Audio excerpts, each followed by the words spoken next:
XIX IDD waiver does for my family. It has been a part of our daily lives for the past 5 years. My son Aiden was approved for the program and put on the wait list about a week after his 2nd birthday. 6 months later, he was given a slot and began receiving services. I hadn't realized what a change this would have been for my family until he got that slot. I was a mom to Clark, a 10-year-old typically functioning boy, Aiden, a 2.5-year-old boy with an unspecified genetic disorder that had a multitude of diagnoses to go along with that include a hypoplastic cerebellar vermis, neutropenia, a seizure disorder, dystonia, and much more.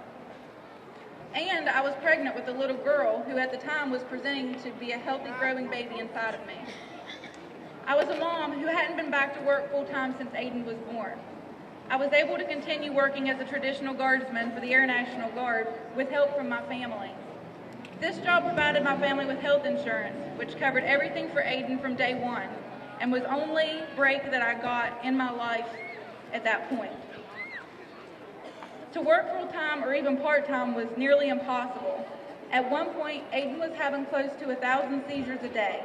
He couldn't keep any food down, was failure to thrive, had multiple medical appointments each month, and tests and surgeries. Slowly, those who helped care for him began to disappear. For some, it was the physical aspect of lifting and transferring. For others, it was too difficult. And for most, it was just scary. Care for Aiden consumed my life, leaving no room for time with friends and extended family members. When I reached 32 weeks of pregnancy with my daughter, I found out that she had the same hypoplastic cerebellar vermis that Aiden did. Within a few months of Lucy May being born, the rest of the diagnoses that go along with the unspecified genetic disorder appeared. I was a single mom trying to make the best life for my kids without resorting to government assistance. I used respite provided by Aiden's Title XIX IDD waiver budget to work and get sleep. I was unable to work much due to providing care for my children with exceptional needs. And it has never been easy to find someone to take care of one child, much less two. Person-centered supports helped supplement my income so that I could pay my mortgage. Person-centered supports also helped me assist Aiden in improving his life skills. Without the services Aiden receives through this waiver, I couldn't have done it. Today, Lucy May is on the Title XIX IDD wait list and has been for 3 years. She still has sleeping habits of an infant, which means I could really use some sleep sometimes. I continue to use respite provided for Aiden so that I can work and take a much needed break. I still depend on PCS payments to supplement my income, to pay bills, and use service to improve my son's skills towards his independence.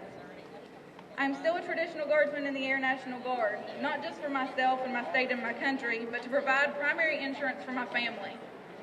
Aiden and Lucy May utilize waiver and SSI Medicaid respectfully as a secondary insurance to pick up their deductibles and co-payments.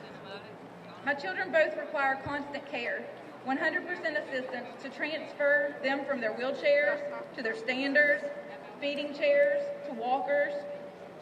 At 7 and 4, they still need bathed, groomed, dressed, diapered, and even fed, similar to infants. Lucy May eats pureed food from a bottle because she cannot chew. Aiden receives his feeding from a tube feeding because he can't get enough orally to thrive. They cannot tell me their wants and needs, so I have to make decisions for them based on what I have learned from their nonverbal cues. They can't tell me when they're sick, when they're hurting. So things like Aiden not being able to tell me his ear was hurting last week turned into his eardrum bursting within 4 hours of a low-grade fever. Everything that is supposed to be out there to help my children, I have to fight for. From IEP meetings at school to keeping good therapists at the clinic I take them to, and now trying to keep waiver services that my son currently has and what my daughter is still waiting for. I have to search for trainings, read manuals, and network with other exceptional families that I can advocate for what my children deserve. And while all of this may seem overwhelming to some, this is everyday life for my family. Somehow, through all of the required care and daily struggles, my children are the light of my day. When Aiden lights up at the sight of ice cream, takes the bite and actually swallows it, gives me a smile from ear to ear. When he puckers up and gives me a kiss and gets out the word mama, I know he loves me, makes me melt. When Lucy May holds the position on hands and knees for 10 seconds, I tear up. I grab my camera and take as many pictures as I can possibly get. When she wraps her arms around my neck and runs her fingers through my hair, I know that we're both filled with love. The milestones that never came have turned into inch stones that keep me filled with hope for what the next day, the next week, and what years to come will bring. So what do these proposed changes to Title XIX IDD waiver mean for my family? The first proposal is to make individuals with disabilities wait until the age of 3 to apply for the program. Lucy May is 4. She's been on the wait list for 3 years. And as of February of this year, she's moved from number 682 to 143. If we had waited until a year ago to apply, she would be closer to the top of the more than 1,000 individuals that are currently on the wait list, and mean even a longer wait for her to receive services. The disability didn't appear at age 3. It appeared at birth.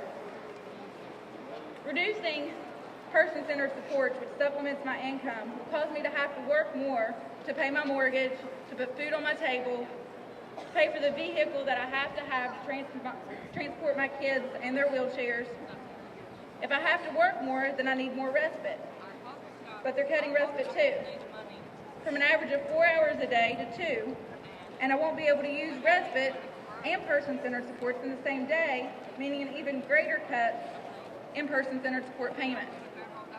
And this is just for Aiden. Remember, Lucy May doesn't even receive services at this point.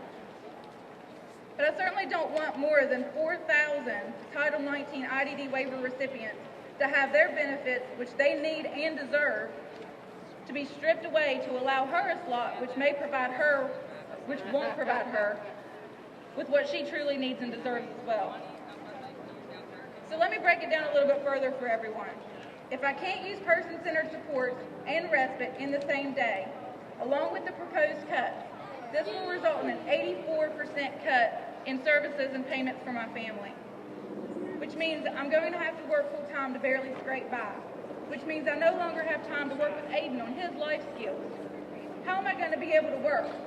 Oh, and did I mention, last year, we sold our 3-story townhouse, which as you can imagine was a nightmare with 2 wheelchairs, so that we could purchase a home that's accessible. How am I going to afford that now with all of these cuts? Have the rest of you sat down and calculated what this will do with your family? Has anyone else sat down and calculated the potential that these changes have on causing people not to work and turn to government assistance? Must be stopped today. I'm begging the powers that be, please, really see how these are going to affect waiver recipients. Please don't cut our lifeline. Everyone, please make your public comments. Thank you.